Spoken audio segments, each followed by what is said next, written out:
Okay. അപ്പൊ എന്താണ് എല്ലാവരും ഇന്ന് ജോയിൻ ആവാൻ ലേറ്റ് ആയത്? മറന്നുപോയോ?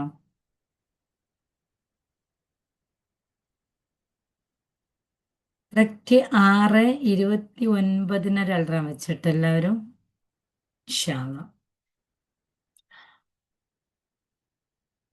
നമുക്ക് കൃത്യസമയത്ത് തന്നെ വേറെ പ്രോബ്ലം ഒന്നും ഇല്ലെങ്കിൽ ഇൻഷാ അള്ളാ എന്നും ക്ലാസ് സ്റ്റാർട്ട് ആവും. വേറെ എന്തെങ്കിലും നമുക്ക് ബുദ്ധിമുട്ടുകൾ വന്നാൽ മാത്രമേ ക്ലാസ് മുടങ്ങി പോകുള്ളൂ. ഇൻഷാ അള്ളാ. പിന്നെ എന്തൊക്കെയാണ് എല്ലാവരുടെ വിശേഷങ്ങളൊക്കെ? എങ്ങനെ പോകുന്നുണ്ട് നമ്മുടെ ക്ലാസ്? മിനിയാന്ന് നല്ല രസമുണ്ടായിരുന്നു കേട്ടാ. നല്ല റെസ്പോണ്ട് ഉണ്ടായിരുന്നു. മിനിയാന്ന് റെസ്പോണ്ട് ആക്കിയ കുട്ടിയൊന്നും ഇല്ലാന്ന് തോന്നുന്നുണ്ട് കേട്ടോ. പിന്നെ 2 പേരുണ്ടായിരുന്നു നന്നായിട്ട്.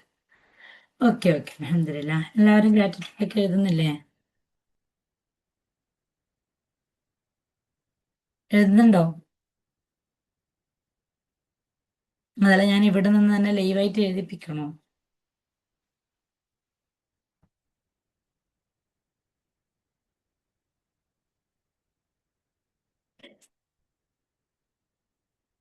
ഗ്രാറ്റിറ്റ്യൂഡ് എഴുതുന്നുണ്ടോ ചോദിച്ചതിന് ആൻസർ ഇല്ല. അതുവരെ ചാറ്റാക്കി കയറിയൊക്കെ അവിടെ പോയി. ഓക്കെ, അപ്പൊ ഇൻഷാ അള്ളാ മാഷാ അള്ളാ എഴുതുന്നുണ്ടല്ലേ, അൽഹംദുലില്ലാ. അപ്പോൾ എല്ലാവരും അത് മുറുകെ പിടിക്കുക. നമ്മൾ ഇന്ന് ചെയ്ത മെഡിറ്റേഷൻ എന്ന് പറയുന്നത് സെൽഫ് ഗ്രോത്തിലേക്കുള്ളൊരു മെഡിറ്റേഷനാണ്. നമുക്ക് എല്ലാവർക്കും ആവശ്യമാണോ സെൽഫ് ഗ്രോത്ത്?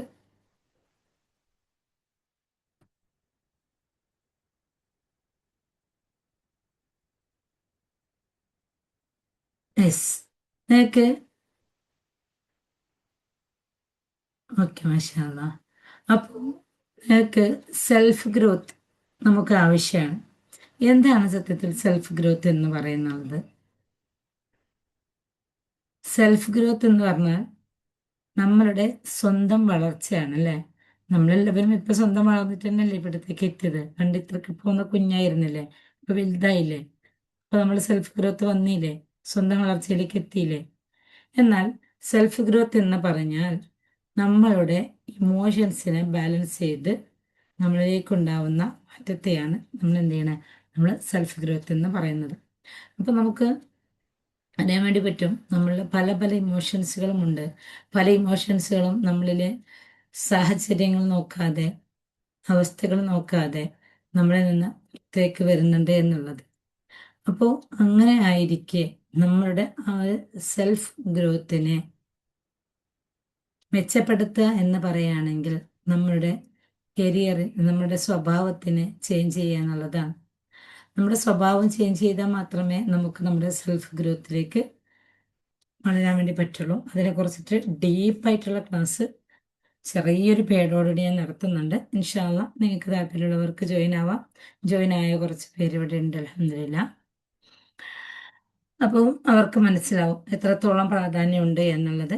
ക്ലാസ് ഇപ്പം കഴിയാറായി. ഇനി ആകെ 2 ദിവസമേ ഉള്ളൂ ക്ലാസ്. ഇനി ഇൻഷാ അള്ളാ പുതിയ ബാച്ച് ആരംഭിക്കും. നിങ്ങൾക്ക് ആർക്കെങ്കിലും താല്പര്യം ഉണ്ടെങ്കിൽ അഡ്മിഷൻ എടുക്കാം സെൽഫ് ഗ്രോത്തിലേക്ക്. നിങ്ങൾ സെൽഫ് ഗ്രോത്ത് ആഗ്രഹമുണ്ട് എന്നൊക്കെ പറഞ്ഞിട്ടുണ്ടല്ലോ. അപ്പോൾ ആ സെൽഫ് ഗ്രോത്ത് ആഗ്രഹിക്കുന്നവർക്ക് എന്ത് ചെയ്യാം, നമ്മുടെ ഹാബിറ്റ് ചലഞ്ചിലേക്ക് അഡ്മിഷൻ എടുക്കാവുന്നതാണ്. അപ്പോൾ അതിൽ നിന്ന് നിങ്ങൾക്ക് ഡീപ്പായിട്ടുള്ള സെൽഫ് ഗ്രോത്ത് എങ്ങനെയെന്നുള്ളതും ആ സെൽഫ് ഗ്രോത്തിലേക്ക് വേണ്ട കാര്യങ്ങളും, എന്നിട്ട് അത് കുറച്ച് ദിവസം ഫോളോ അപ്പ് ഉണ്ടാവും. ഒരു 21 ഡേയ്സ് ഫോളോ അപ്പ്.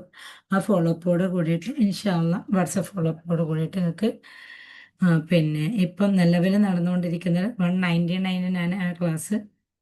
പക്ഷെ അത്രയും ചെറിയ ഫീസിൽ കൊടുക്കണോ എന്നുള്ളതാണ് എൻ്റെ ഒരു തീരുമാനം. പക്ഷേ ഇത്ര ചെറുതിൽ കൊടുത്തിട്ട് പോലും നിങ്ങളാരും വരുന്നില്ലല്ലോ എന്ന് ഓർക്കുമ്പോൾ ക്യാഷ് കൂട്ടിയിട്ടും വലിയ കാര്യം ഉണ്ടാവില്ല എന്നാണ്. നിങ്ങൾക്ക് നിങ്ങൾക്കുള്ളൊരു വാല്യൂ കൽപ്പിക്കുന്നുണ്ടെങ്കിൽ തീർച്ചയായിട്ടും നമുക്ക് വേണ്ടിയുള്ള ഇൻവെസ്റ്റ്മെൻറ്റ് നമ്മൾ ചെയ്തുകൊണ്ടേയിരിക്കണം. നമ്മളിലേക്ക് നമ്മൾ ഇൻവെസ്റ്റ് ചെയ്താൽ മാത്രമേ നമ്മുടെ ഗ്രോത്ത് ഉഷാറായിട്ട് വരുള്ളൂ. ഓക്കെ. അപ്പോൾ ഞാൻ പറഞ്ഞു വന്നത് നമുക്ക് നമ്മളുടെ ആഗ്രഹങ്ങളിലേക്ക് എത്താൻ വേണ്ടിയിട്ട് നമ്മൾ ചില ചില മാറ്റങ്ങൾ വരുത്തണം എന്നുള്ളതാണ് അല്ലേ. അപ്പോൾ അതിൽ നിന്ന് നമുക്ക് ചെറിയ രീതിയിൽ ജസ്റ്റ് വൺ ഇവിടെ നോക്കാം നമുക്ക് എന്താണെന്നുള്ളത്. നമ്മുടെ സെൽഫ് ഗ്രോത്തിന് ആവശ്യമുള്ള ഒരു ഘടകമാണ് നമുക്ക്. ഒരുപാട് ഘടകങ്ങളുണ്ട്. അതിൽ നിന്ന് ഒറ്റൊരു ഘടകമാണ് നമ്മൾ ഗോൾ എഴുതി വെക്കുക എന്നുള്ളത്. അപ്പോൾ ഇതെങ്ങനെയാണ് ഗോൾ എഴുതേണ്ടതെന്നും എങ്ങനെയാണ് ഇതിനെ ഫോളോ ചെയ്യേണ്ടതെന്നൊക്കെ നിങ്ങൾക്ക് ഇൻഷാല്ലാ പെയ്ഡ് ക്ലാസ്സിലായിരിക്കും കിട്ടുക. സത്യത്തിൽ നമുക്ക് ഓരോരുത്തർക്കും ഒരു ലക്ഷ്യം ഉണ്ടായിരിക്കണം. ലക്ഷ്യമില്ലാതെയുള്ള ഒരു യാത്ര നൂലുപൊട്ടിയ ഒരു വട്ടം പോലെ ആയിരിക്കും എന്നുള്ളതാണ്. അപ്പോൾ തീർച്ചയായിട്ടും നമ്മളുടെ യാത്രയിലേക്ക് നമുക്കൊരു ലക്ഷ്യം ഉണ്ടായാൽ മാത്രമേ നമ്മളുടെ യാത്ര നമുക്ക് വളരെ സ്മൂത്തായിട്ട് നമുക്ക് കൊണ്ടുപോകാൻ വേണ്ടി പറ്റുള്ളൂ. ഓക്കെ, ഇൻഷാല്ലാ. അപ്പോൾ ആ ഒരു വിഷയത്തിലേക്ക് ഞാൻ എന്താവുന്നില്ല, ഡീപ്പായിട്ട് കിടക്കുന്നില്ല. കാരണം നമുക്ക് ലക്ഷ്യം ഉണ്ടാവണം എന്നുള്ളത് മാത്രമാണ് ഞാനിവിടെ പറയാൻ ഉദ്ദേശിക്കുന്നുള്ളത്. ബാക്കി അതിനെക്കുറിച്ചുള്ള ഡീപ്പ് വശങ്ങളൊക്കെ ഇൻഷാല്ലാ നമുക്ക് പെയ്ഡ് ക്ലാസ്സിൽ കൊടുക്കുന്നതാണ്. അതിവിടെ ഫ്രീ ആയിട്ട് തരുവാണെങ്കിൽ പെയ്ഡ് തന്നിരിക്കുന്നവർക്ക് സങ്കടമാവൂലേ? എന്തിനാണ് ഞങ്ങളെ ഇവിടെ അവിടത്തേക്ക് കൊണ്ടെത്തിച്ചതെന്നുള്ള രീതിയിൽ. അപ്പം അതുകൊണ്ട് അതിനെ മുഴുവനായിട്ടും ഇവിടെ തരാൻ ഉദ്ദേശിക്കുന്നില്ല. പിന്നെ ഇന്ന് നമുക്ക് ചർച്ച ചെയ്യേണ്ടത് നമ്മുടെ ഗ്രാറ്റിറ്റ്യൂഡിലേക്ക് തന്നെ നമുക്ക് തിരിച്ചു വരാം.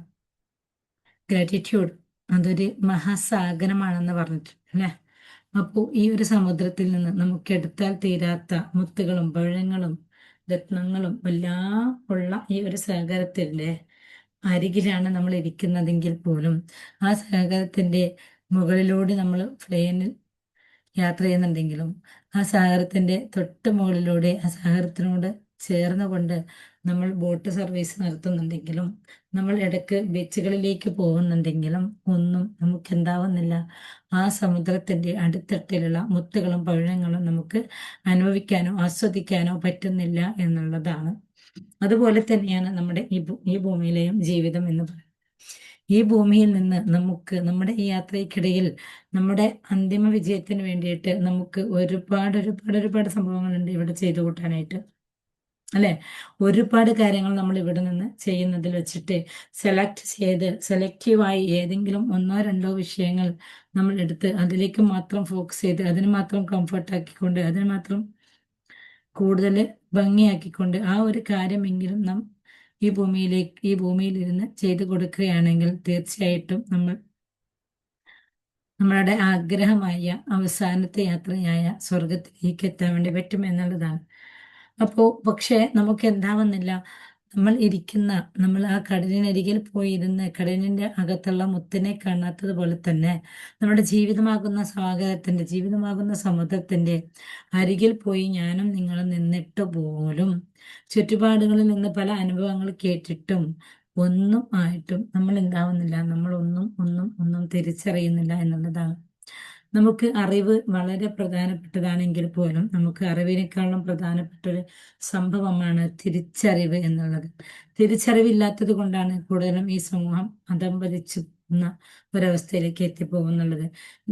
അറിവ് എല്ലാവർക്കും ഉണ്ട്. അറിവിനെ ഒരു തിരിച്ചറിവാക്കി മാറ്റുക, അറിവിനെ മറ്റുള്ളവർക്ക് ബുദ്ധിമുട്ടാവുന്ന രീതിയിൽ നമുക്ക് അറിവിനെ ഉപയോഗിക്കാം. മറ്റുള്ളവരെ കൊലപ്പെടുത്താൻ വേണ്ടി നമുക്ക് നമ്മുടെ അറിവിനെ ഉപയോഗപ്പെടുത്താം. മറ്റുള്ളവരിൽ നിന്ന് സാധനങ്ങൾ കൊള്ളയടിക്കാൻ വേണ്ടിയിട്ട് നമുക്ക് നമ്മുടെ അറിവിനെ ഉപയോഗപ്പെടുത്താം. അങ്ങനെ നമ്മളിലുള്ള അറിവിനെ നമുക്ക് ഏത് വഴിയിലേക്കാണ് ഉപയോഗിക്കേണ്ടത് എന്ന് തീരുമാനിക്കുന്നത് സത്യത്തിൽ ആരാണ്?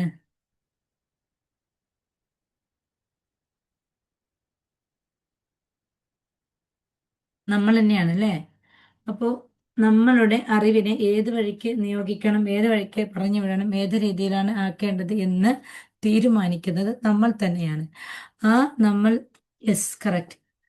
നമുക്ക് ആ ഒരു നോളജ് നമ്മളാണ് അതിനെ തിരിച്ചുവിടുന്നുള്ളത് എന്നുള്ള ഒരു തിരിച്ചറിവ് പോലും പക്ഷെ നമുക്ക് ഉണ്ടാവുന്നില്ല എന്നുള്ളതാണ്. അവിടെയാണ് നമ്മളുടെ തിരിച്ചറിവിന്റെ പ്രാധാന്യത്തെ കുറിച്ചിട്ട് നാം മനസ്സിലാക്കേണ്ടത്.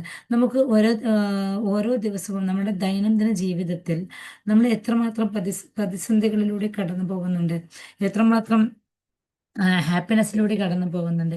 ഇങ്ങനെ എത്ര പ്രതിസന്ധികളിലൂടെയും എത്ര ഹാപ്പിനെസ്സിലൂടെയും നമ്മൾ കടന്നു പോകുന്നുണ്ടെങ്കിലും ഇതിനൊക്കെയും കാരണക്കാർ നമ്മളാണ് എന്നുള്ളത് നമുക്ക് തിരിച്ചറിയാത്തത് കൊണ്ട് തന്നെ നമ്മൾ കടന്നുപോയ പ്രതിസന്ധികൾക്ക് കാരണക്കാർ നമ്മൾ മറ്റുള്ളവരുടെ മേലിലേക്ക് പഴിചാരുന്നു എന്നുള്ളതാണ്.